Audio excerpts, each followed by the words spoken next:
The no homo, we know what that means, you know. I feel like this LBGTQ, whatever they call themselves. You gotta say it right. I gotta say it right. It's Hold on. scary out here, bro. Hold on. Don't the ban first me. episode of the Future Don't One ban podcast. me. Somebody please. tell me what's going on. How do I spell out the Please. letters? What's the letters? I Say don't know, but I don't want no stress. Listen, hold on. When we talk about the lesbian and gay community, oh my God, I feel like y'all need to pipe down. Y'all gotta pipe down, like. So this is the first official episode of the Future One podcast. I'm excited. We here. Real conversations with good people, man. That's the slogan. How you feel about that? I like that, man. Real conversations, real people. You know I'm a real one. So let me do my introduction, man. So I got somebody in here to start this first episode with me.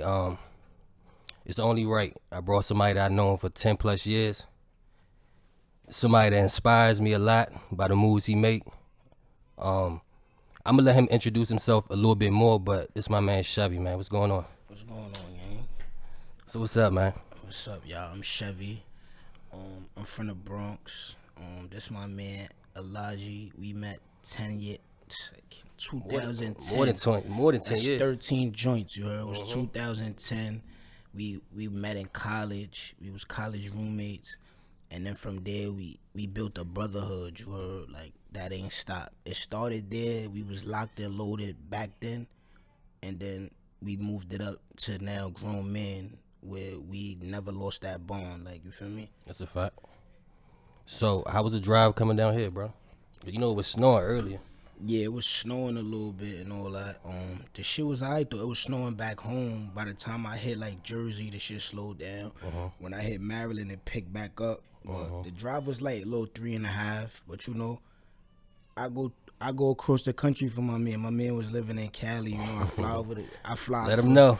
I fly over there to go see my boy. Like, You talking about Cali? Talk about Bahamas. Bahamas. He surprised me for my birthday for Bahamas, man. I didn't even know he was coming. Pulled up on him. He didn't even know, you know, back door. I pulled up out there. Feel me? He pulled up to Vegas with me on my G Day. Oh yeah, I forgot about that. Let him know. We done traveled the country, the world together. Like I said, this my guy, you know. Nah, that's a fact. I got a story, right? Remember this one time? I don't know if you remember. I don't know if you was with us when Chip called us a New Britain, and he was trying to mess with somebody's girl, so we had to go pull up to save him, type shit. I don't know if you was there. Was you there? Yeah, I remember that. I was there, of course. All right, let me tell the story. Talk to me. So like he said, like we went to school in Connecticut. So he from New York. I'm from Maryland. So we went to college 2010. And we ended up being roommates. Matter of fact, that's not even how we became roommates or how we met, but we ain't gonna talk about that one. Yeah. That's another day. It's another day. It's crazy.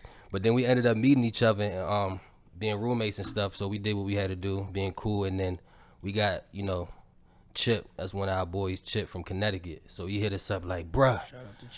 Shout out to Chip. I need y'all to come right now. Come to New Britain right now. How far is New Britain from like Southington?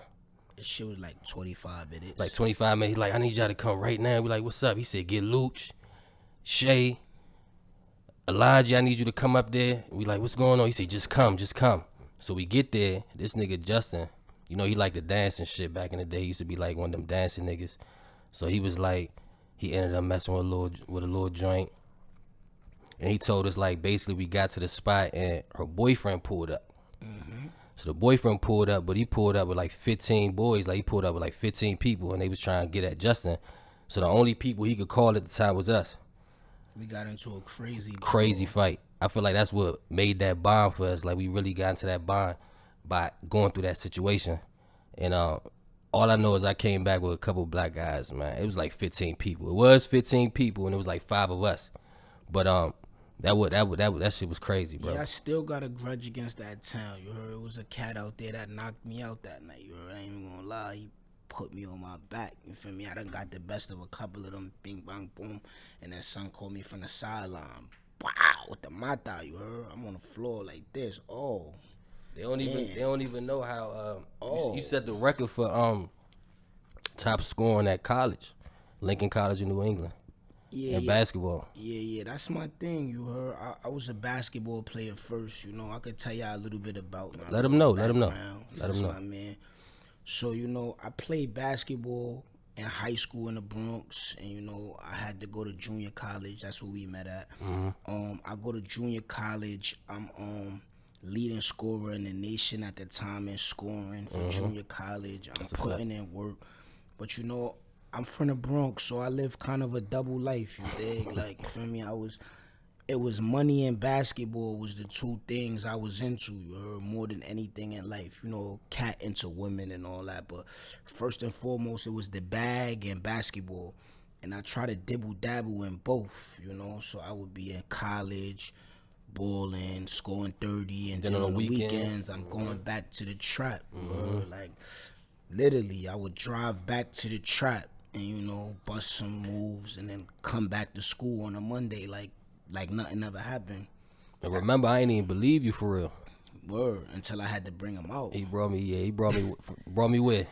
You know where I brought you, man. He brought me to Bronx, man. He showed me what's going on. So from then on, I was like, all right, he ain't just talking. Brought him to the hood, showed him the guys, introduced them. But you know, like I said, this was a bond we started. But you know, for the people out there, I'ma just make this clear. Don't dibble and dabble, you heard? At all. You can't have one foot in the streets, one foot out. The shit never works. You feel me? Like, I thought it could work. The shit don't work. It worked for a little while, for the simple fact that, you know, sometimes you're not in the streets full time because you got to go to school. So you might miss out on a couple shootings. You might miss out on a couple indictments because you away at school. But the shit catch up to you. Shit caught up to me. But how it catch up to you? What happened? What happened? You gotta let them know. So we're on the Future One podcast, man. What happened? So 2015, I had just gave birth to my son. I was finishing up my bachelor's degree. But you know, like I said, I got one foot in, one foot out. Now I'm like a top check dude in the fraud ring. I can talk about it because I've been convicted. So, you know, I'm running a check fraud ring through 3 states. It's on Google too, by the way. New York, Connecticut, Jersey. I'm the head nigga in charge in 3 states, you dig? But I'm still in school. And then, you know, when you get so big, they start wrapping Little Fish up. And y'all know how the story go. This shit real life. When little fish get wrapped up, little fish start to tell on a shark. You feel me? Because, you know, they don't really know how to swim in the ocean. They used to get eaten up by sharks anyway. So, long story short, 2015, my run came to an end. I mean, I did good. I had one foot in, one foot out since 98. So I say from 98 to 2015, a nigga had a good run. And then, you know, I did 4.5 years. Yeah, I was gonna say that. I was gonna let him know how long you did. I did 4.5 years. And you came out at when? I came out 2019, September 19th, 2019. That's why I locked. That's a lucky number, 9/19/19. They opened the gates, you know. And 4 days after my birthday. 9/19/19. Here we is 2023. I ain't stepped back in there yet. You feel me? I done turned it around. You know, you gotta. It was a one and done time for me, you know. I can't go back. I got 2 kids now. I had 1, I got 2, you feel me? I ain't got time to be doing another 4.5. Niggas getting older, you live to die. I ain't got that much time left. That's crazy, because I was going to ask you, like, what's your motivation? Like, what motivates you? Like, when you going through something, like a slump, like we all get that slump. That's a fact. You know what I'm saying? Everything going good, everything going straight, and then all of a sudden you get that little fake depression going on. What motivates you to keep going? My motivation is my kids and my wife, man. You know, cause let them know. Hold on, your wife. We're gonna talk about that after. Come on, we're gonna talk about that after. They my motivation. You feel me? Cause at the end of the day, when I was doing that 4.5, she had my son out here in the streets by himself. He ain't had no man to raise him, you know. And although that's a baby time in his life, every second counts in a child's life. So that's a fact. I think about, I can't leave her out here to do that again now, not with 1 but 2. And then now I got a daughter. I can't have nobody stepping in my spot trying to do what I'm supposed to do. Exactly. You the man. You gotta be the man of it. I ain't letting niggas trick me out my spot this go around, you dig? And you said you got a wife, right? Yeah, that's a fact. So I just seen y'all on the gram a couple of days ago doing what was that for? The anniversary.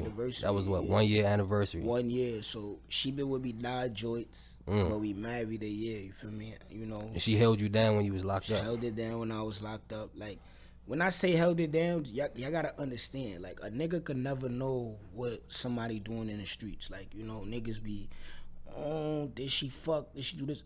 To me, it's like, if the shit don't come back to me, then it never happened. You dig? That's how I feel too. Then you respected me enough to not let the streets know what you was doing, because niggas from the streets is getting locked up every day. So when niggas is coming in, they speaking highly on my piece. Like, yo, your shorty is a good one. I see her running around with your son. Niggas is getting at her. She posting you. Da, da, da. But that's not what I was into. I was into the phone calls, the visits, the commissary. Like, that's holding it down to me. Like, you feel me? If I was providing while I was in the streets and, you know, you got access to the funds now, don't run off when a nigga get locked up and go Chanel, Birkin, everything else, and then forget a nigga gotta eat. Because when you locked up, you can't just go to the grocery store or go hustle to go eat. Somebody gotta put money on your books unless you still doing crimes while you locked up for a crime. But if you not trying to do that, you feel me, they gotta have a support system. So I jacked what she did, you feel me? She held it down. The phone was on. I seen my son grow up. It was, although it was through the phone, the visits and the phones, he knew who his pops was. So that's a good thing.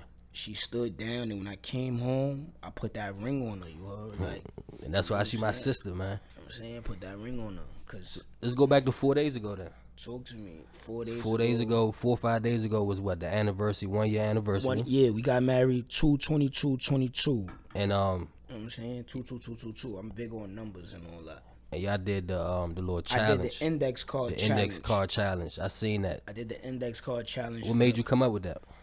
So TikTok. Nah, it wasn't even TikTok. I don't even got TikTok. I don't got that shit. I only got Instagram. I'm still a dinosaur. So I got Instagram, and I be seeing the little date challenges, the little put the cards in front, and I'm just thinking like, yo, I want to try this shit. What's a good time to try this shit? Valentine's Day, we was in the Bahamas a week before the anniversary, so I couldn't really try this shit. You took the kids too. I took the kids with us to the Bahamas, like the kids enjoy, you know. But before I get to that, the reason I took my kids to the Bahamas is specifically my daughter. I might think I'm bugging for this. How many months? My daughter's 7 months, you dig? Okay. I'm trying to raise her up as a spoiled brat. You heard? I don't care what nobody say. Everybody I already know where you're going with this. But the way I'm trying to raise my daughter, because I know the type of cat I was, and I know how I could come at a shorty, you got to really come correct when you coming at Chevy daughter, you heard? Like, when I say by that, a nigga can't come to my daughter when she's 16 and be like, yo, let me fly you out to the yams, and she get hype. Oh my God, Miami, because she gonna be like, nigga, my pops took me out the country when I was 7 months. Look at my passport. I got a stamp at 7 months. You wanna check the date? She going back on her passport. She gonna show the nigga, I was out the country at 7 months. What can you really do for me? Right. So that's just how I'm trying to get her mindset. Like, yo, these niggas can't do nothing for you that you can't do for yourself, and you gotta hold a nigga to the standard of your pops. Like, if you not fucking with my pops when my pops was in his prime, not when I'm 60, feel me? But if you wasn't fucking with my pops when my pops was in his prime, then there's nothing you could do with me, feel me? So I'm installing that in her early. Okay. Early, you feel me? That's just me. So we gonna go back, because I gotta ask you a question. Rewind. So we gotta go back to the card games that you was playing, you was doing for Valentine's Day. So do you think, would you call yourself a romantic guy, a romantic type of guy? Because I've been seeing you on Instagram, and I see the things you be doing for. I wouldn't call it romantic. I think I'm just in love. You in love? I think I'm in love. So it just make you do stuff. It make you do. It make you come up with things. It make you come up with and do things that you wouldn't normally do. You know, romantic. I got a romantic side, but I wouldn't say I'm a romantic dude. So you got a romantic side? Yeah, I could jack that. So I got a scenario for you. Talk to me. I got a 20-year-old. He know how to get girls. Like, he good at getting girls, but he don't know how to get a second date. Because I'm assuming that the first date ain't good, so they not giving him a second date. So as a person that you think that you're a little romantic, right? What kind of advice would you give this young 20-year-old that's trying to create this first date to get a second date? You want me to be honest? I want you or to be you want me honest. to be political It's correct? the Future One podcast, man. Alright, Come listen, on, man. If you talking about a 20, hold on, let me get a little background. Is he is he white or black? He black. So we talking about an urban 20-year-old. Yeah. And he from the hood? He from the hood. Listen, young brother. Listen, you got to get your bag right, homie. We living in a society right now for y'all 20-year-olds. You got these chicks like the city girls. You got these Cardi B's, these Meg Thee Stallions. They brainwashing the 20-year-old females. So In what way? they talking about broke niggas don't deserve no pussy. So if this is all they hearing, this is all they want to be, and they idolizing these women. And you growing up in this and you generation. growing up in this generation, you better go get you a bag. I could have gave you advice in my generation, but you talking about 20 years old now. If you don't got a bag, What if they can't get a bag?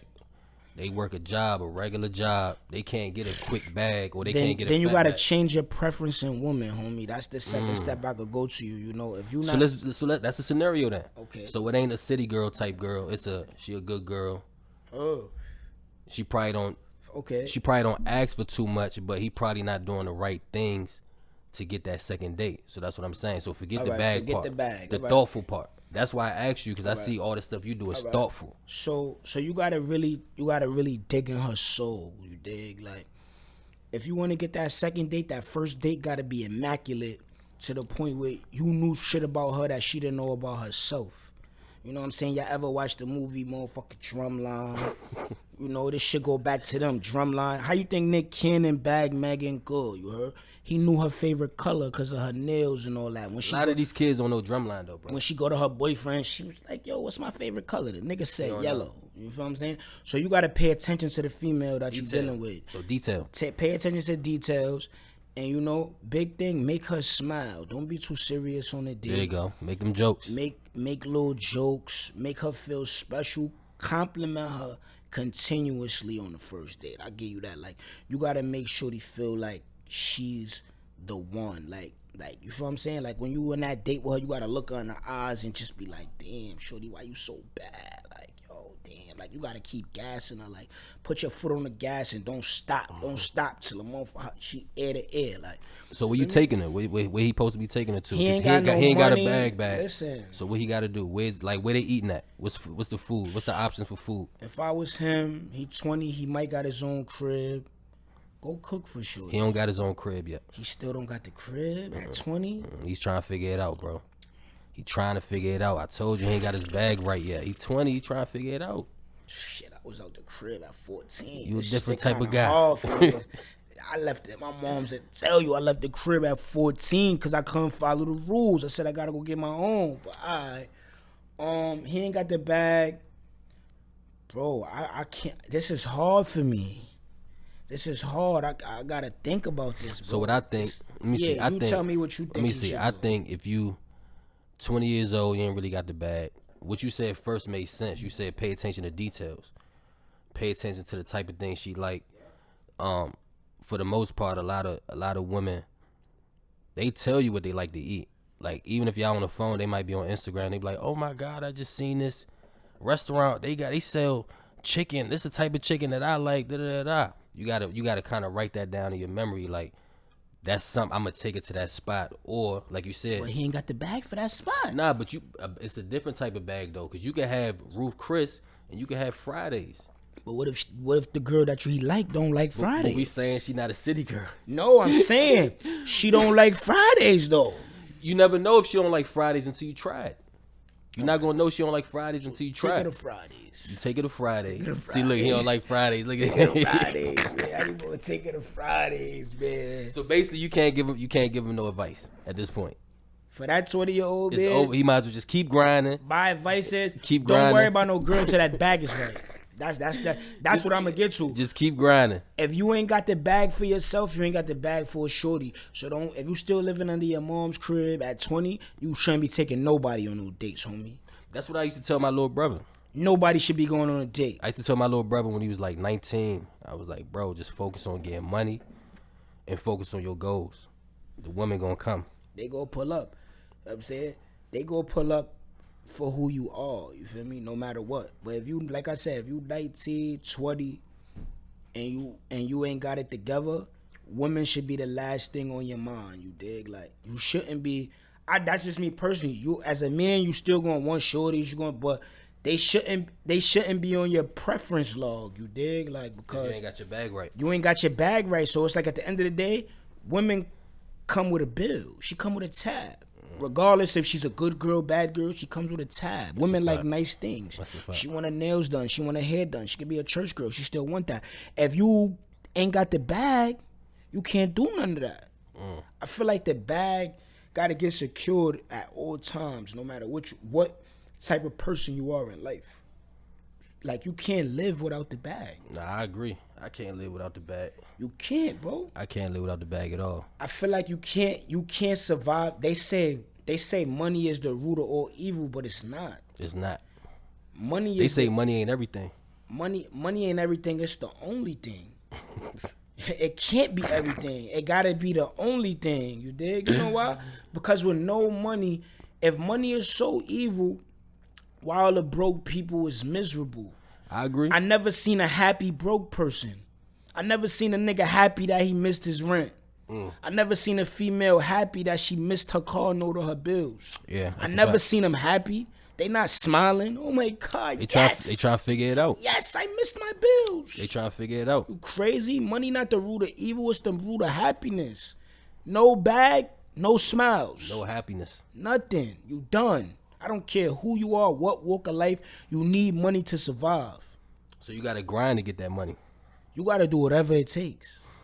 So by any means necessary. That's going to lead me to the next thing. Talk to me. So what you think is worse? You grinding for 10, 15 years for this certain thing, to try to achieve this certain thing, right? And you finally get it, and you enjoy it, but then you lose it all, and you start back at zero. Or you grind 10, 15 years trying to get somewhere, and you just never get it. I feel like if you lost it all, you could get it back because you knew how to get it. No, but listen though. What's worse? Getting it and losing it, or just never getting it? I feel like it's worse if you never got it. Because I'm going to give you an example. I know some niggas, when I was 12 years old, right? I was 12 years old. I know some niggas that was selling hard. If y'all know what hard is, that's crack, right? Right. These niggas was selling crack when we was 12. And now we 30 and they still selling crack. They never made it nowhere. They still in the Bronx. They still on that block. They don't know what life is like outside of the fiends. So I feel like that's worse than a nigga that went to the top and lost it all. Because when you went to the top, yo, dog, you only got one life. You're going to die soon. When you went to the top, it's like, it's more or less like, yo, I was there. You could talk about it.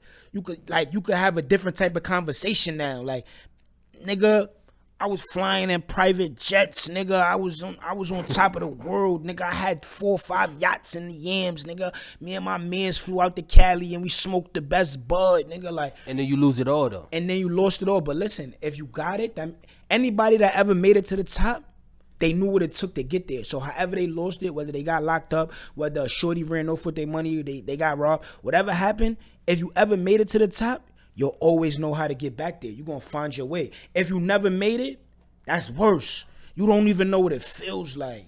It's no euphoria. I disagree with you though. Talk to me. Because I feel like if you never, I mean, you might have an idea of something. Like, oh yeah, I know I'm going to keep grinding. I know if I grind, I seen him, he was grinding, he made it. So I know if I get it, it might look like that or it might feel like that. But if you ain't never experienced something, bro, I don't think that's worse.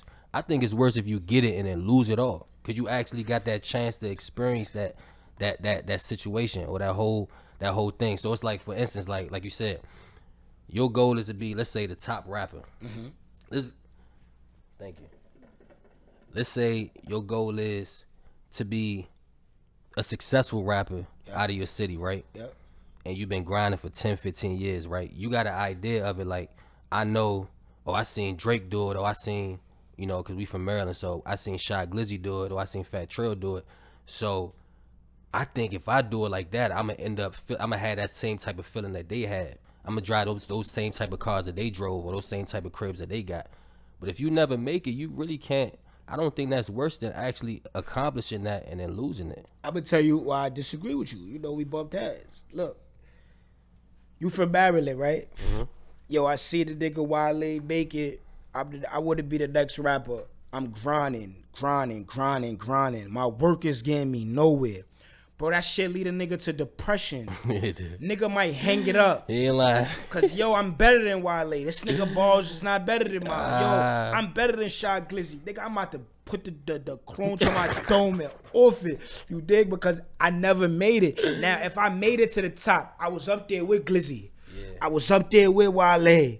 But then I fumbled the bag. Mm-hmm. In my mind, I'm not going to blow my head off because I'm going to say, yo, I did it. I'm going to get that shit back because I was there. I like that. I was there already. I like that. I was there. I know what it looked like. If you never seen what it looked like, that shit is depressing. I agree. That shit hurt me. I think you just changed my mindset. You know what I'm saying? Niggas is hurt they still selling crack and niggas out here busting a check. You know, this shit hurting niggas. Yeah, that's backwards. That shit hurting niggas. They coming through, they sold crack since they was 15. They still going around the corner for a $30 sale. And a little nigga coming through talking like, yo, I just busted a check for 30 bands. Yeah, that's crazy. This nigga never saw 30,000 in his life. The most he saw was tax money, 9,000 back from his 9 baby moms. Young nigga coming through with 30,000 VVS stones.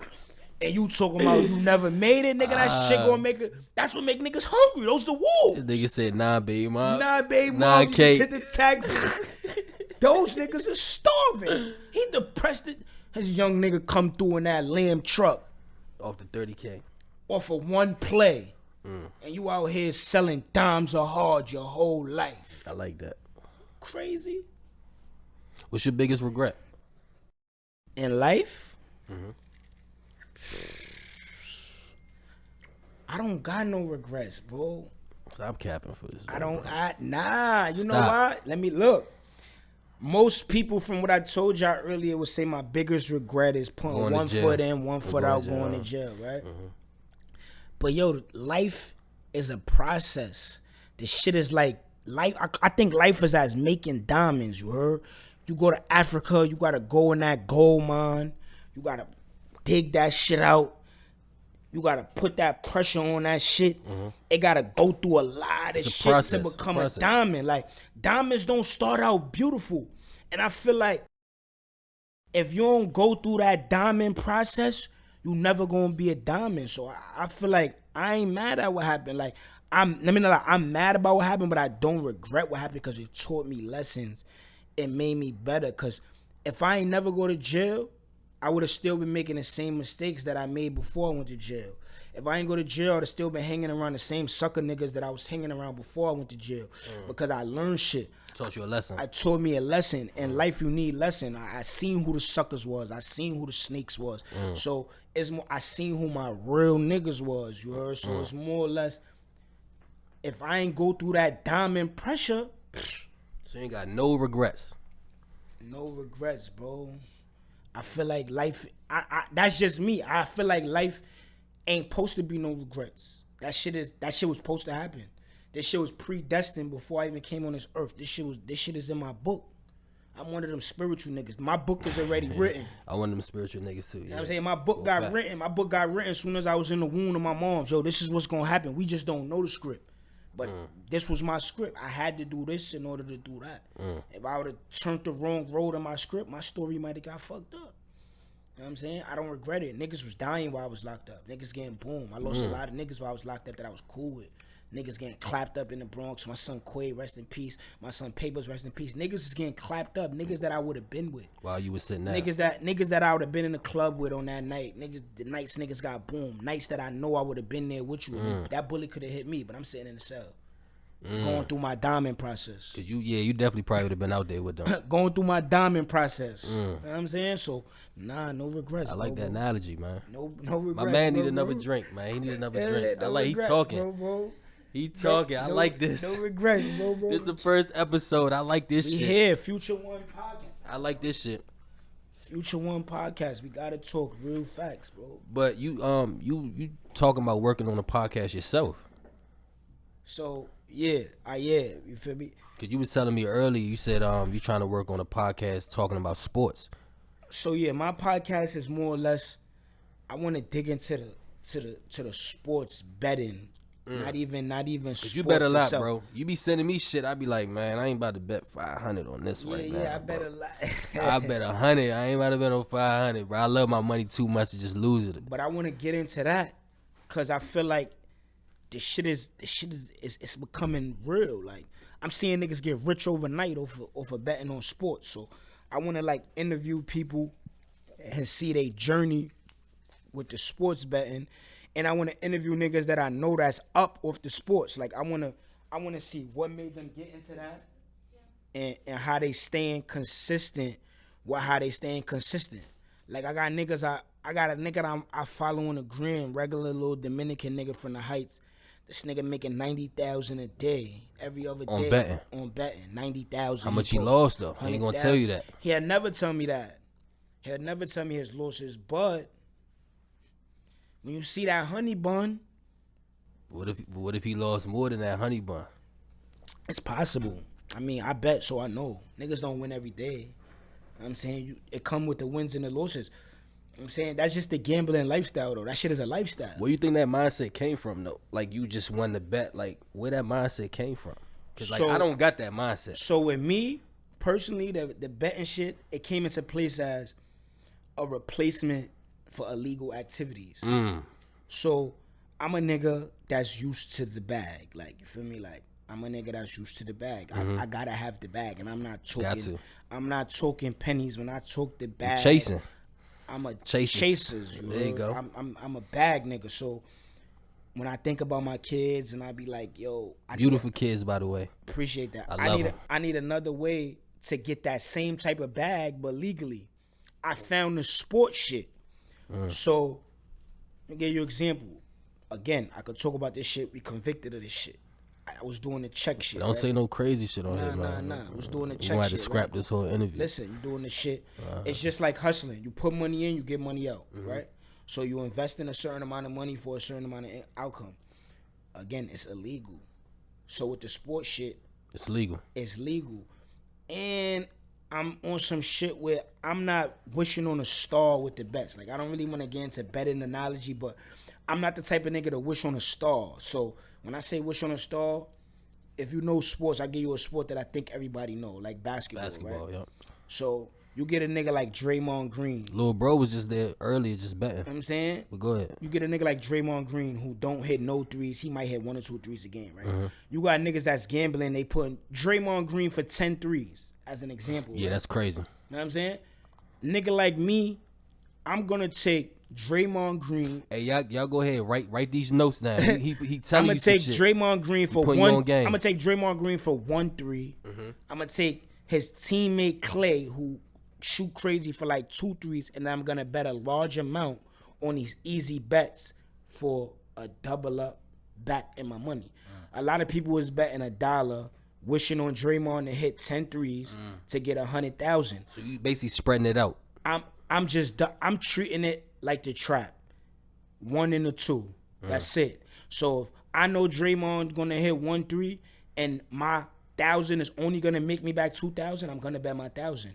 I'm not trying to turn $10 into 10,000. I'm trying to turn 1,000 into 2 on something simple.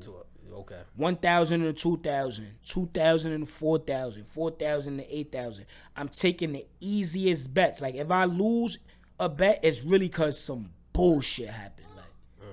Like some real live, like some shit that wasn't supposed to happen. Like one of the bets you sent me. Yeah, like one of the bets I sent you. That shit hurt me, bro. One leg hit loss. The shit we had. That shit hurt me. We had a nigga named Evan Mobley getting 10 points. I had 1,200 on it. That's what it was. The nigga, hold on, the nigga's 56 games into the season. Yeah, man. He never had less than 15 points. You feel me? I took him to have 10. And the night we put 1,200 on it. 9 points. He come out with 9. 9 points. This is the type of weird shit I'm talking about. Shit like that you can't get mad at. 9 points, man. A nigga that never had under 15 goes under 10. I still got a grudge against LeBron. I was supposed to win 2K and I think he scored 24. think like 24. He was supposed to. I bet 25. That's all I needed was LeBron. The betting shit now though, bro, is getting addicting. That's why I don't do it. It's getting addicting because, let me put you on. Before they made this FanDuel, this DraftKings shit, let's talk a couple years ago, you had to go to a casino, you had to go to a hood bookie. You put your bet in, and then you go about your day, and then you come back to get your money, whether or you lost it. When they made betting accessible on your phone, it killed a lot of niggas' pockets that had to drive somewhere, put a bet in, drive home, wait till the next day to get their money. I do that shit in traffic. Now, you on your phone like this. In traffic, just doing shit. You like this, so your whole bank account is gone. Yeah. Nigga get paid on Friday, be looking at his check looking at his account on Monday, like, hold up. I thought this was pay week. Yeah. Feel me? You can't do that when you gotta drive to a spot because you're not putting the bet. Niggas is betting at 4 o'clock, 5 o'clock, 6 o'clock, 7 o'clock, 8 o'clock, 9 o'clock. To the point it's like, damn, they know what they was doing. Just like they know what they was doing when they legalized marijuana. They know what they doing. This country know what it's doing, man. Wow, why they legalize marijuana? Wow. They legalized marijuana for that bag, you heard? We live in a country where they got a tax off of everything. They get a tax write-off on everything. And they eliminating drug dealers. I ain't think about that one. The Bud Man is done. The Bud Man is done. In the Bronx right now. You go to the dispensary. You could go to a spot in the Bronx and get $50 ounces. Or the same shit Jerome was just selling for $200. Yo. Who Jerome? Who that? Don't know. It was just a made-up name. I'm just saying, niggas was paying $200 a old. The government wiped them out. Yo, weed is legal now. Go up the block to the corner store and get an ounce for $50 that we done grow. So it's more or less a elimination process, you dig? Like, they doing this shit for the money. The same shit they do with tolls, taxes. It's all, if y'all know, the United States government is a company. Of course. A lot of people don't know that. Of course. It's a business. It's a business. The United States government. You make $5K every 2 weeks and they take $1,600. The United States government has an EIN. Niggas not realizing that. They have an employee identification number. Yep. When you sign up your birth certificate, you are an employee of this company. This is not a fucking country. So we all work for the United States government. This is not a country. From the time you born, they giving you Social Security. We work for we live for a company. This is not a country. United States is a company. They had to fight for that. Remember, they used to be ran by England. They was mad that they was getting taxed on the England tax and all that, and they turned their country into a company. Like, every one of us that's a U.S. citizen is a U.S. employee. So basically, it ain't the land of the free. Ain't nothing free over here.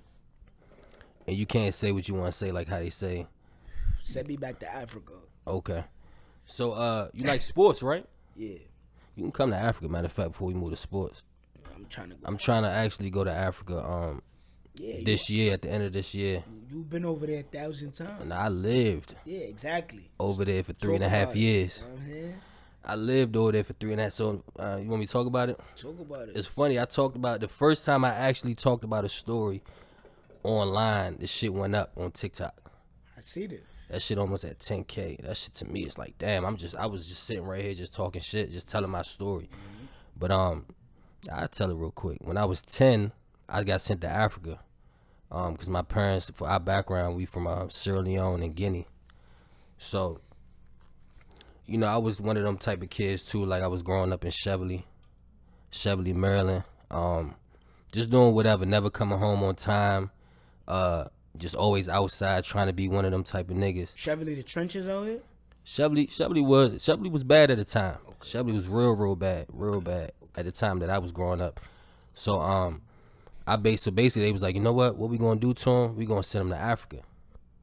Cause that's kind of like what Africans do. Like what African parents do, they send you to Africa because they want you to go there and appreciate what you got here. Cause when you go down there, it ain't as easy as you just got your phone out. Like you said, you be in traffic. You could be on traffic just putting bets in. You could be on Instagram, Twitter. It's different out there. You gotta actually work for what you got.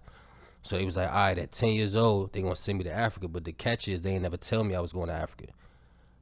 They threw a whole party for me. They called the whole neighborhood to come through. The neighborhood was celebrating with me. I'm thinking they celebrating because I'm just going on vacation for a couple months in Africa. But whole time they was celebrating like we ain't about to see you for a couple years. So I ended up doing that party or whatever, and then got on a plane with my dad, and we went to Africa. And my dad was staying at like an Airbnb type apartment, right? And I was staying with the family. So I guess now looking at it like years later, I think he was doing that like for me to get used to that family. So he ain't never take me to the Airbnb. I was always like at the house with like 10, 15 people. They come in, it's just people coming in and out. So he used to always come every day. He'd come, boom, let's go out to eat. Let's go meet some other family members. Let's make moves. So we did that for like 2 weeks. And then one time I'm outside. I'm like, all right, my dad about to come through. I'm about to get dressed. My father coming to pick me up. And he ain't never pull up. And I'm like, all right, so where my dad at? So I ended up asking like family members, like, what my dad? They was like, they already knew what it was. Yeah. They knew what it was, but they was like, he coming, just give him some time. He coming, he probably busy today. He gonna come pick you up. So a day go by, I ain't see my pops. The second day go by, I ain't see him. I'm like, nah, something going on. Oh yeah. But it take almost like a day and a half to get to America. So when he finally got to America, I get a call and they was like, somebody want to talk to you. So I'm like, all right, bet. So it was my pops. So he like, yeah, what's going on? So I'm like, where you at, man? Like, I'm waiting for you, this and that for 2 days. He said he went back to America. Spent you. He told me I'm back in America. So I'm like, damn, bro. So like, I'm sitting here in Africa. Like, how long is it gonna take for you to come back and get me? And he was like, this is what it is. You gonna have to stay there. I feel like they probably couldn't tell me that in person. So the only way they could have did it, I would have wilded. I'd be like, nah, I'm not. Ran away, you know, all types of shit. Right, because they already knew what type of kid I was at that time. That's a fact. So they was like, so I felt like, so on the phone now, he was like, yeah, you just going to stay in Africa, do some time over there. You can stay there, learn the language, eat some different food, and eventually you're going to come home. That shit turned to 3.5 years. So I left when I was in 5th grade, and I came back when I was in, like, the 8th grade, like the middle of the 8th grade year. You did an Africa bid. I did an Africa bid. I definitely did an Africa bid, bro. So that's kind of what made me like, I feel it's a lot, like you said, when you was locked up, it's a lot of shit that was going on that you probably would have been a part of. Because when I came back, a lot of niggas was telling me Chevy terrorists had a fight with this and that, and they did this and that. I don't know nothing about that because I was over there. Yeah. But I felt like if I was here, I probably would have been involved in that, and I don't know what would have happened. So, you know, I look at it as a blessing at the same time. You feel me? Always. That's a blessing at the same time. Then it calmed me down. Like I'm more calm. Like before, I was just doing whatever. But yeah, that's my story, man. That's my story. Yeah, you gotta live that story, man. You know what I'm saying, everybody got a story. So like you know Cam Thomas from Brooklyn, the Brooklyn Nets. Yeah. You heard what happened to him? What happened? Nah, what happened to son? You don't know what happened? Nah, what happened? Give me a second. I was prepared for this. He done dead. You ain't see what happened to Cam Thomas? Nah. I know he was going crazy. What, scoring? Yeah, was scoring. I don't know what else he did. So basically, cause you from New York, so this basically like called a rape charge. Talking about rape charge. Why you went through rape, bro? Cause that's what these ball playing niggas be doing. They be touching on these chicks, thinking they entitled and all that. Oh, here you go. You see what my man Kobe did. All right, so look, I was gonna ask you about Kobe too.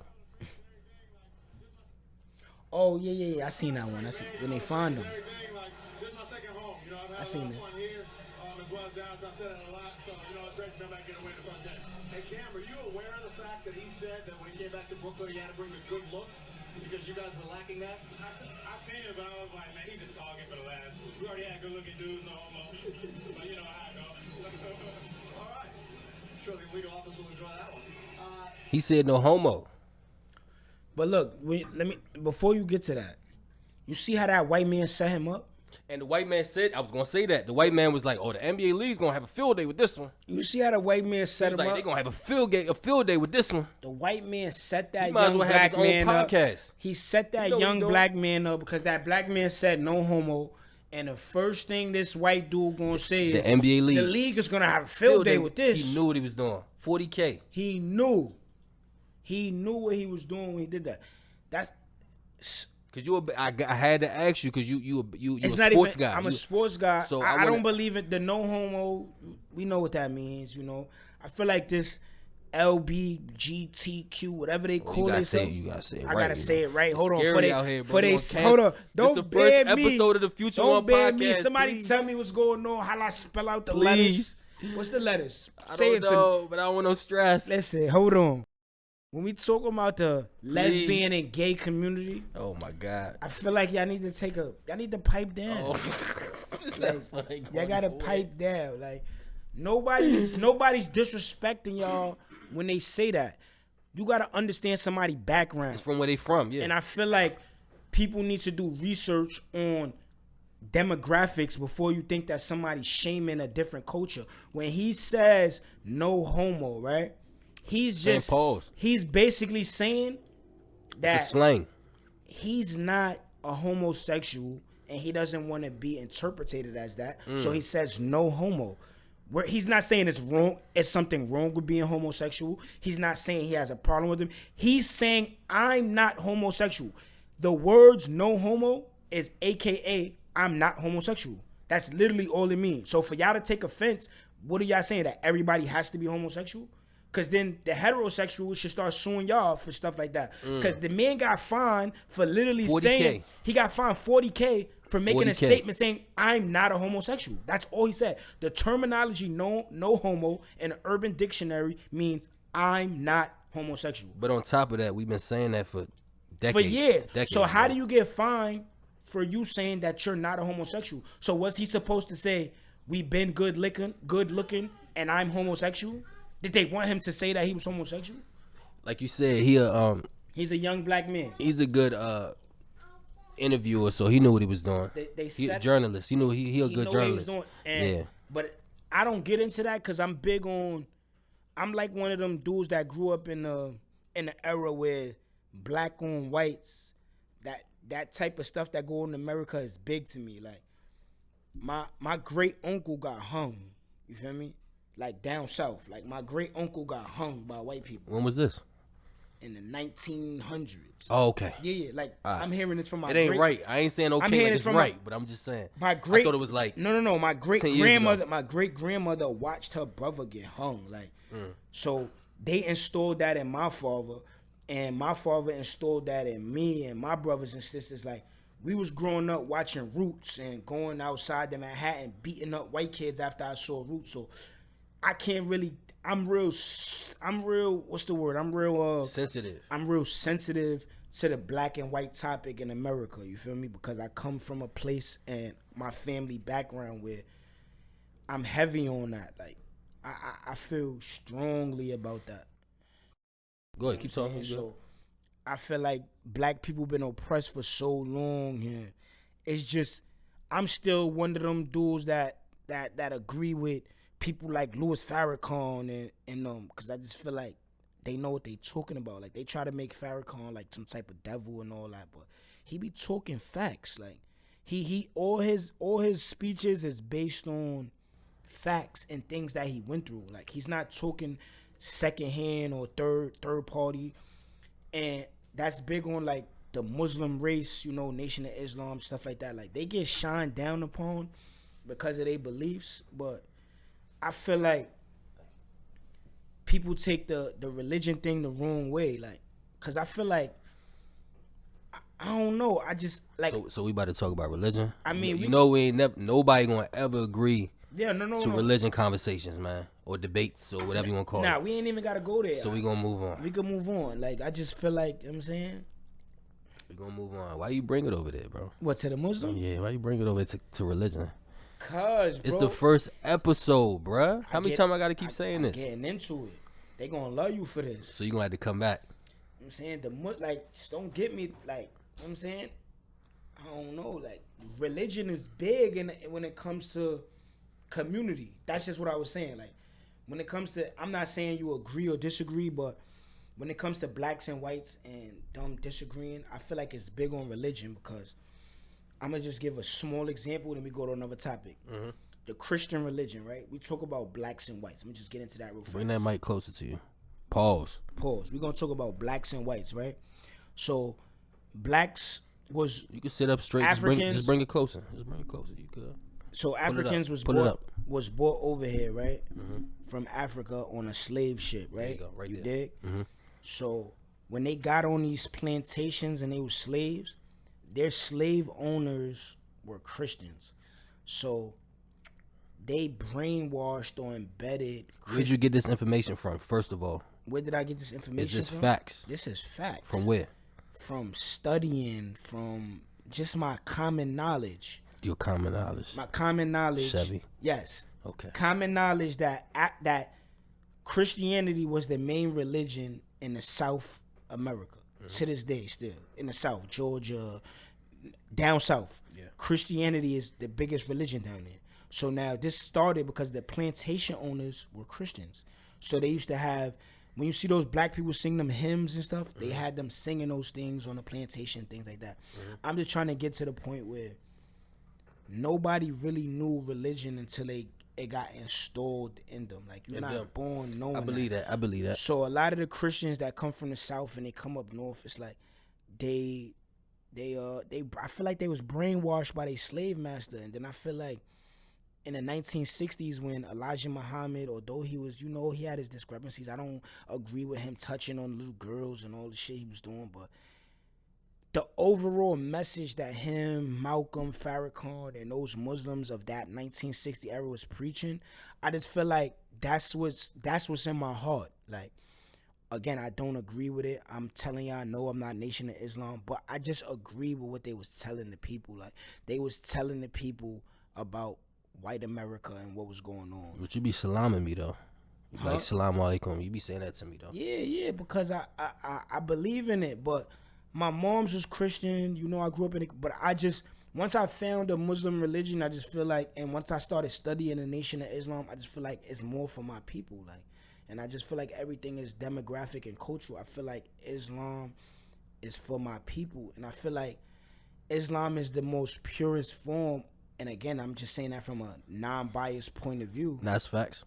Because the reason I say it's the most purest form is because people down talk other religions, they say Christianity this, but in the Islamic religion, they, like in the Quran, they have the man Jesus. So it's like they don't down talk the other religions. And that's what a lot of people don't realize. Like, if you're a Christian, and I studied this in Christianity, like they tell you in Revelations that, and even Jesus said it in the Bible, like, after me, there will be another prophet. Like, so if the Islamic people, if you Christian and you listen and you think Jesus' word is so holy, so God, like Jesus is that nigga, and Jesus told you, after me, somebody else is coming. Like, he told you this. He said it out of his mouth, and you believe everything else he say. Everything else you say, the church, Jesus said this, and Jesus said, thou shalt not kill, and Jesus said that. So Jesus told you, after me,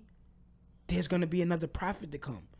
And then now these people of the Islam nation is telling you that Muhammad was the next prophet.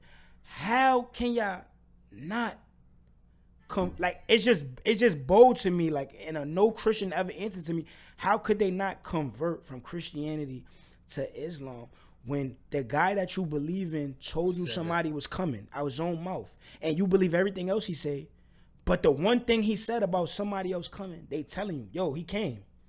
Yo, Jesus told y'all Muhammad was pulling up. He pulled up. Oh no, we don't believe it. Huh? Y'all believe everything else that came out that man's mouth. He told y'all, yo, Muhammad is pulling up. When I'm out of here, he gonna pull up. Be ready for him. Muhammad pulled up. They told y'all he pulled up. No, Muslims are terrorists. This shit just don't make no sense to me. Hold on, I was just thinking about something It right don't now. make no sense to me, bro. I don't know if it's the tequila, but how we go from Cam Thomas to this? I don't know. You made me go left. I don't know how we got here, bro. That's you. You fucked me up. You want to get back to Ken Thomas? Let's get back to sports. All right. Talk to me about sports. I'm sorry. Cause you ain't about to get me in trouble with religion and I politics. I ain't trying to get you banned, bro. That's the last thing I'm trying to do. Who your favorite basketball player Of all time? of all time? Kobe Bryant, man. Okay, I knew that, but I just had to let the people know. Nah, no doubt. So, How you feel about LeBron James being the #1 all-time scorer of the NBA? That's cool. That's cool. That's cool. You know what that sound like, right? What? Hating. Nah, he ain't better than Kobe. That's my favorite player, Kobe. So Yeah, but he's not. He scored more than Kobe. He played more years than. I just gotta play devil's advocate. You know what I'm I saying? mean, LeBron is good. He on my team now. You know, I'm a Laker fan, die hard, but he's alright. He's not Kobe. He's alright. He's alright. He could never compare to the Dawn. Like we talking two different people. Like we talking LeBron James. All right, we talking Kobe Bryant, who spent his whole career Putting in with work. one organization. Putting in work. So Kobe won championships in different eras. Like, you know what I'm saying? Like, he showed niggas, like, in the early 2000s, I'm that nigga. Oh, I got Shaq on my team, cool, whatever. I didn't ask to get traded or nothing. Shaq came to me. Like, I'm that nigga, you feel me? I'm LA die hard.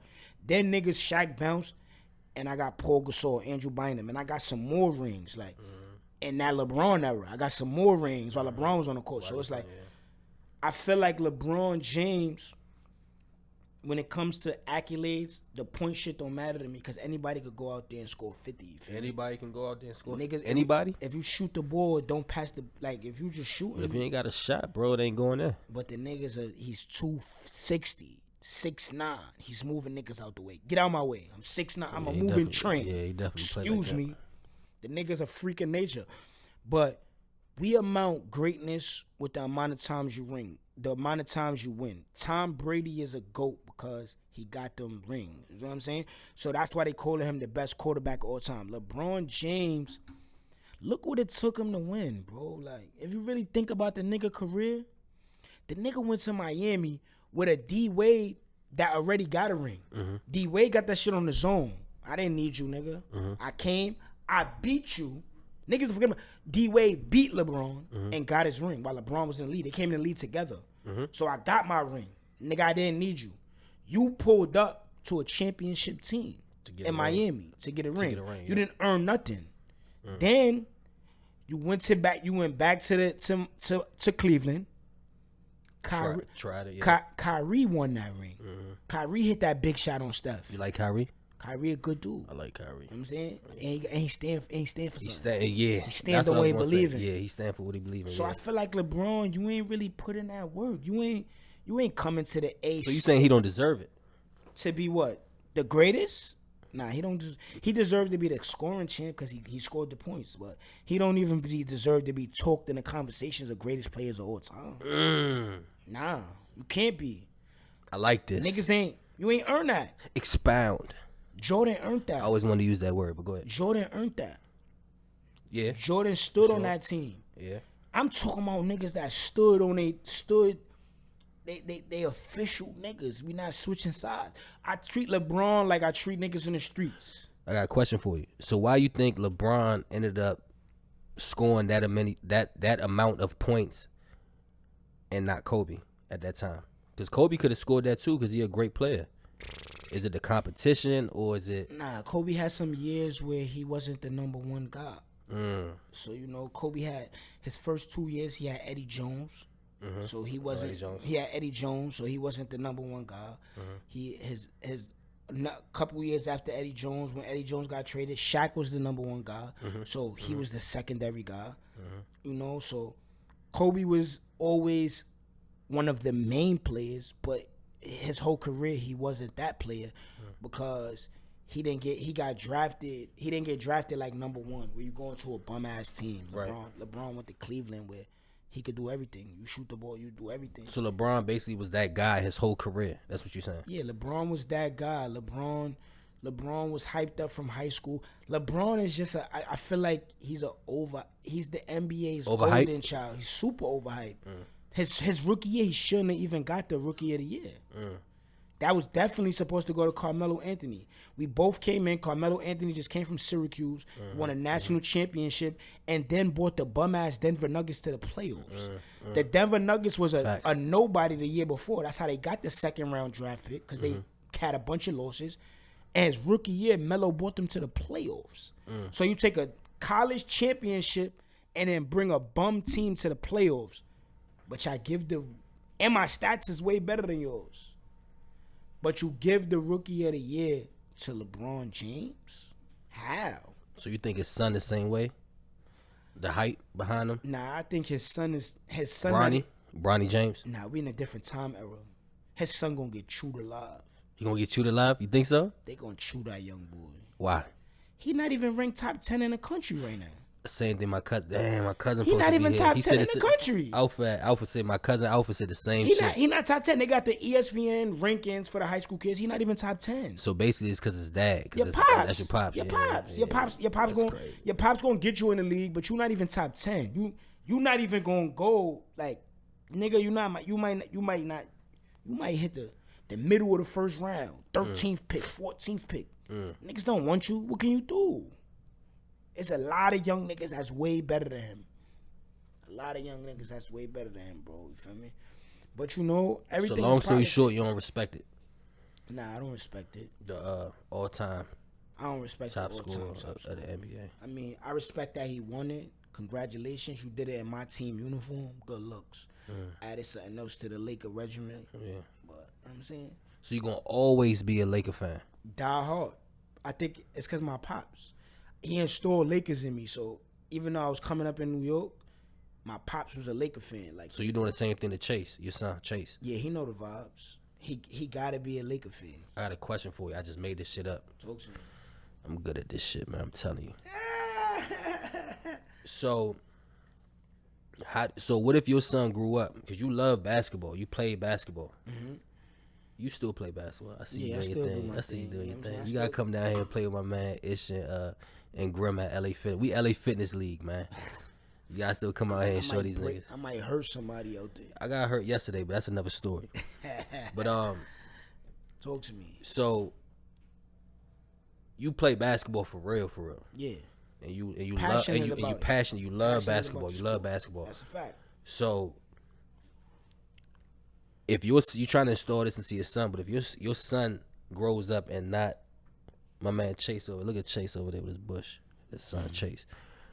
If your son grow up and he don't want to play basketball, how would you feel as a father that's passionate about basketball? I'm already there. Oh, so you're not a basketball fan for real? That's what you're saying? It's over. Listen, this is what I mean when I told y'all earlier. Time is everything. That 4.5 years I missed on my son, he done turned into a video game head, baseball head. You know, as much as I try to get him into ball now, like, he like it because, you know, kids look at their pops as like a superhero. So, you know, he try to do it just to try to make me happy, but it ain't really in him. So I'm already at that point, you know. But was I upset? Yes. So how you gonna feel if your son say, I'm not playing basketball, Dad, I don't like it. I like golf. I'm not going to feel no way. You know why? You sure? I'm going to tell you why. Because he already told me he don't want to fully take basketball serious. But I'm going to tell you why I'm not going to get mad. Shout out to Cuzzo Alpha. He calling me right now. You heard me call your name, bro. I'm going to tell you why. I just had a daughter. Skylar, beautiful Skylar. And I'm here for the whole round. And guess what? Oh. She's my baller. She's my baller. So if he don't do it, then it's Skylar. If Chase don't do it, Skylar got the rock. I got another question. Bing, bing. So what if Skylar don't do it? It's no not doing it. It's not. That's a wrap. We're gonna try to wrap this up. She has to play basketball. But I got two more. All right, let's get to it. Questions I want to ask you. Who's your favorite rapper? My favorite rapper is Vado. I knew that. It's my man's, but it's for y'all. You know what I'm saying? Who's your top? I want you to name your top 5. Cause you from New York, right? Mm-hmm. You sure you from New York? Come on, don't ever play me like that. That was disrespectful. My fault. My bad. Saying? My bad, bro. Hello. Who's your top 5 NYC, New York City of all time rappers? So we gonna go with Hove. Wait. We doing it like in order, or we just like I'm just saying 5.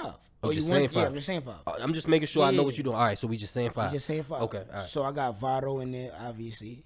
We got Hove. Mm-hmm. You said New York, so we got Fab. We got Kiss. And we gonna go with this see OD5 is heavy. We got Hove. What we got so far? We got Hove. We got Vado. We got Kiss. We got Fab. Okay. And we gonna go with. You gotta pick wisely, bro. Take your time. Take your time. No pressure, but take your time. But it's still pressure. Like, if we talking right now too, Of all time, from now back in the day when hip hop first niggas ain't started. gonna like me. I'm gonna go Jimmy. Like Jim Jones. We gonna go Jimmy. We gonna go like Jimmy. Capo? We gonna go Jimmy. Why you pick Capo? Why put Capo for the last Cause one? you know why Jimmy? Cause Jimmy had a long run. He did. You feel me? Jimmy was with Dipset, and then Dipset died down. And you think about Dipset, they changed the culture in New York. Like He definitely did. Dipset had Fashion niggas and all in that. New York wearing certain shit. Wearing bandanas. Like- They ain't even gang banging. If you was in that Dipset era, my era, 2005, they had you wearing Peles, Averex. Averex, Them niggas yep. had you getting a bandana for every color And you don't even outfit you had gangbang. on. Yeah. You could have wore blue and you was blood. Like I know blood niggas that was wearing blue bandanas because they had the blue outfit on. Only because of Dipset. I know Crip niggas that was throwing up East Side, which is a blood shit, just because it was Dipset. So they are like icons in my era. Like Dipset is an icon. Icon living. So I'm only gonna say Jim because Jim is still relevant. So How many years can't- is that? we talking 05 to 23. That's Damn. 18 joints. 18, yeah. That's 18 joints of relevancy.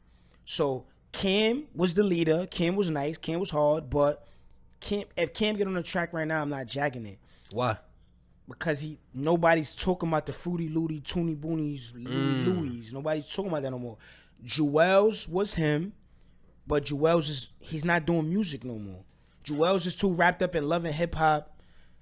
He's running behind Shorty with the wild wagon, and that's what he's doing. Wifey here, calm down. She knows That's my Shorty got sister, the nigga. wagon. That's your sister. Maya, you know Jewel Shorty. What's her name? Jewel Shorty got the wagon. I don't know. Little Spanish Shorty on loving hip hop. Anyway, now Jimmy is in the booth. He's running around with Mano. They got the lobby boys, and they dropping heat. And Jimmy dropping heat Fuck for with the Mano, man. streets. Shout out to Mano. Jimmy dropping shit for the streets right now. So those my top 5.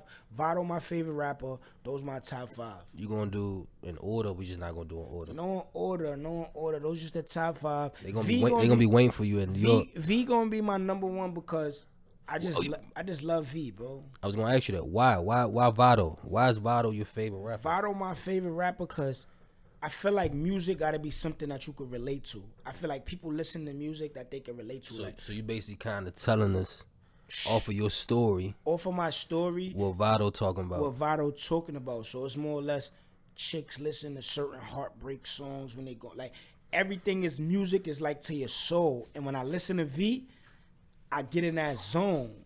Like when I listen to V, I just get in that zone where it's more or less like, yo, this is me. Like, you know what I'm saying? Like, it's numerous albums, mixtapes that when Vado goes in, I just feel his pain, bro. Like, I just relate to that man so much because he talk what I live.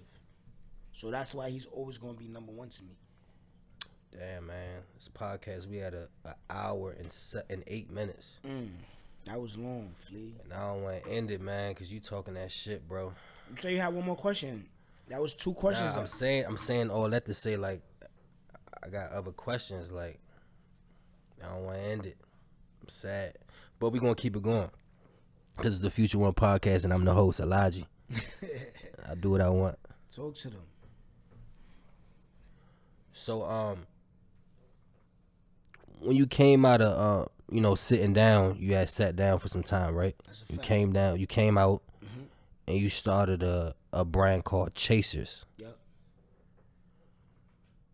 I want you to explain to the people, like, what Chasers is, why you came up with it, and what you got going on with Chasers. Like, what's the future for Chasers? So, Chasers started a little bit before I came home. And we shout out to my wife, you heard, because she You better say her name on my podcast. Maya. There you go. So she kept the vision alive. So right before I went in, I was making these little hoodies. It was a time right before I went in when niggas was getting like hoodies made with little logos on it. So I had put the C, the H, the money bag, and the A inside of it, SER, and I put the dollar sign as the S. You dig? Because I was a chaser. You dig? I was Chasing what? I was chasing that bag. So we popped it off like that, right? We was chasing that bag. I just had the simple logo. When I was locked up, shorty is like me. She was trying to get that bag. It was a time, I think like 2016, 2017. I was like 1 or 2 years in. A lot of people where we from was making clothing lines. You feel me? She already had the blueprint because I already had sweaters and shit that had it on. She just needed to add a logo, so I'm not even gonna take the credit. So now she threw the logo. Yeah, oh wait, slow that down. So she made the logo. she made the. I made the word in Chasers logo, but that elephant, she cooked that up. That's lit. So while So- I'm so locked y'all a up, team for real. so when I'm locked up, she cooked up the elephant chasing a money bag. The elephants represent good luck. Her grandmother, my kid's great grandmother, got elephants all over her house. So that's good luck. So now we threw the elephant on there. Well, that's where that came from. That's where that come from. So it got a meaning to it. So now the elephant is good luck chasing that bag. So you got luck while you chasing that bag. So now we turned that into chaser. She started selling little hoodies, sweatsuits. Niggas is supporting while I'm locked up. It's dead. That's dead. So, You just holding it too long. I was trying. You know what I'm saying? she started getting the love while I'm locked up. When I come home 2019, right before the pandemic, right? So once the pandemic hit, I'm dealing with it. I got niggas from everywhere. Like I'm talking damn near all 50 states. I'm dealing with niggas that's getting money, and that's how I started branding the brand. Like, so when I'm dealing with niggas that's getting money all over, I start telling them, yo, cop these sweatsuits. Like, and I'm instigating. So I'm more or less bullying my way into the industry. Like, I'm talking to niggas that's running around 100,000, 200,000, 300,000. I see you doing your thing. So I'm running down on niggas like, yo, you got 200,000. What's $100 to you, nigga? Spend 200, buy 2 sweatsuits. So I'm on some strong arm and shit. Like, I'm fresh home, nigga. Stop showing me 200,000. Support the Chasers. Put that on, nigga. You got 90,000. Spend 100, nigga. So I'm selling sweatsuits for 100, and then because I'm dealing with so many people from so many different states, the shit start binging. Like, that's how the shit start legally ringing, because now I got niggas. You see how he said legally? Niggas in Georgia got this Chaser sweatsuit was showing why they running it up, and they tagging me on the gram. And then niggas in LA, niggas in New York, niggas in the Yams, niggas is busting up they moves, but they wearing that Chasers brand. So that brand is more or less it's a chase in the bag brand. You dig? Like, it's for niggas. My target market was street dudes that was getting money, so it attracted more street dudes that was getting money. Until you came up with a new design, and it was like a college type design. So college type theme. That was when I had switched it up, you know, because I needed to attract different type of people, and I started to realize, like, everybody's a chaser. You know, so no matter what you're doing. No matter what you're doing. It took it to 2020. I had this basketball tournament. I threw my first annual basketball tournament. I had started a nonprofit, and I called it Gold Diggers. So, I love that, by the way, bro. I seen that. I was like, I like that. So it was GOAL Diggers. Gold Diggers. Yeah. Basketball Classic. And the slogan was, shoot for your goals, not at your bros. So I was bringing young niggas to come play ball, and I'm telling them, like, yo, shoot for your goals, not at your bros. Like, stop clapping each other, you feel me?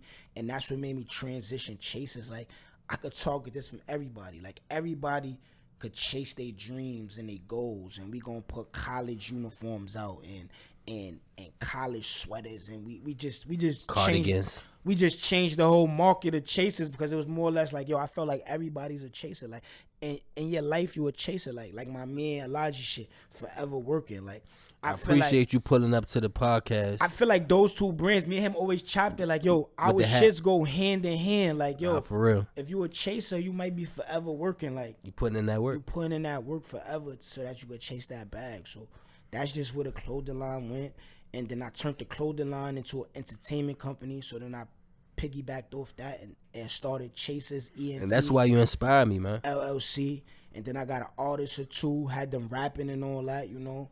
Couple artists under the Chasers brand. And then it was just more or less, I turned my lifestyle into a brand. That's literally all it was. That's all we doing. We turning my lifestyle into a brand and then marketing it to the right people. But with me, I feel like I can market it to all people. Like, it's no right people. So, Talk to me. what's going on? So, like, what we got next for the Chasers, man? So I ain't gonna lie, I fell back a little bit. That's why I asked that. Yeah, I fell back a little bit because it was. You got married. You had a baby. Nah, it wasn't What's even going that. on? It was more or less. Yeah, I got married, had the new baby. Shout out to Skylar Rose. Shout out to Maya. Shout out to Maya. You know, the wifey that's here forever. But that's not what slowed it down. It was more or less. Niggas stopped getting money. So they want to cop it nothing? So it was more or less like. I caught niggas at a good time. You didn't want to talk about it. Talk about We it. want to talk about it. It was That more was like 2020, right? It was like 2020, nigga, fresh home. I told you I came home to a pandemic. If you know, you know. If you was in tune, you know what was going on. Like, you know what was going on. A lot of niggas that was rich in 2020 ain't rich no more. You know what I'm saying? So I had to fall back and get a, like, I don't even know who to market to no more. You know what I'm saying? So the niggas that was getting money, $100 is a lot to them right now. You feel what I'm saying? Niggas that had 200,000 in 2021, I tell them niggas about $100 sweatsuit. Them niggas saying that's expensive. So you know, it's like I gotta go out of state or something. I gotta take a little road trip and find me a new target market. But I'm just keeping it 100. You know, you see a lot of memes, you see a lot of shit on Instagram. If you know, you know. If you're watching Alahji, that mean you tapped in with an urban community. If you know, you know. Niggas ain't got the same amount of paper they had during the pandemic. So, you know, it's shit. I don't know who I could sell to right now, B. Like, the shit is bad out here in the streets, B. Yo, Trump, we need you back. Yo, Trump, come back to office, B. The streets is hurting, B. Word. The streets need you back, B. Biden did nothing for us, you heard? Biden got niggas out here robbing niggas again, bro. Shit's crazy. Shit is crazy, man. I know niggas that have 500,000 that's robbing $20 chains now. Shit's crazy, bro. Biden, we need you back, man. I mean, sorry, Trump, we need you back. That was the Migos talking. Biden, get your old ass out of here. You seen him fall up the steps? Yeah, he's done. The nigga's done, baby. Pack Biden up, man. Bring my man Trump back. I heard Trump is running back to the new office. If you out there, vote for Trump, man. Vote for Trump, man. And it's not just for the street dudes, for the working people too, man. Trump was doing good by y'all, man. Y'all know what y'all was getting back on y'all taxes when Trump was coming in? Trump gave out $2,800 per kid, man. Biden giving out $2,000, man. That $800 shit add up, man. Nah, it add up. Add up. I ain't got none, but I'm just saying. Know what I'm saying? Bring Trump back, man. All right, man. It's a good episode, man. Man. I'm sad we gotta go, but I'm gonna end every episode with this one thing. I'm gonna say this on every single episode. Okay. He got me crying, man. I gotta wipe my eyes and shit. This nigga crazy. What's going on, man? So give our young listeners one advice before you leave. So every episode I'm gonna ask every single person. I want you to give one advice before you leave to somebody that's young, because they said if you old, you can't teach your old dog new tricks. So we ain't worried about the old niggas. Okay. But if you young, my brother, he 20 years old, about to be 21 this year. We gonna do this shit. We gonna talk about it after. We gonna talk about that after. That's Twin. Shout out to Twin. It's my guy. So give his crowd, his generation, one advice before we leave. All right. And you gotta make sure it's special too. We're gonna spin it back to like I said in the beginning of the show, man. I stand on this. For young people that's out there, you gotta live a straight life or you gotta live a crooked life. Don't do both, man. Whatever path you choose in life, put both feet in and stand on that. You dig what I'm saying? Because That's good advice. trying to dibble and dabble with two different lifestyles, best of both worlds, you always gonna get burnt. So I'm not encouraging negativity, but if you want to be a positive person, if you want to go to school, college, the school route, yo, stay that route. Put your all into it. Put your all into whatever you're doing.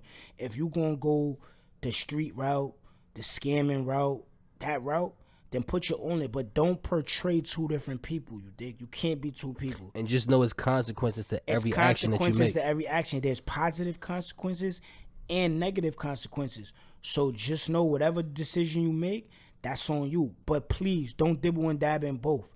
Choose one and stick with it. Master what you doing. That's the main thing I'm gonna tell you.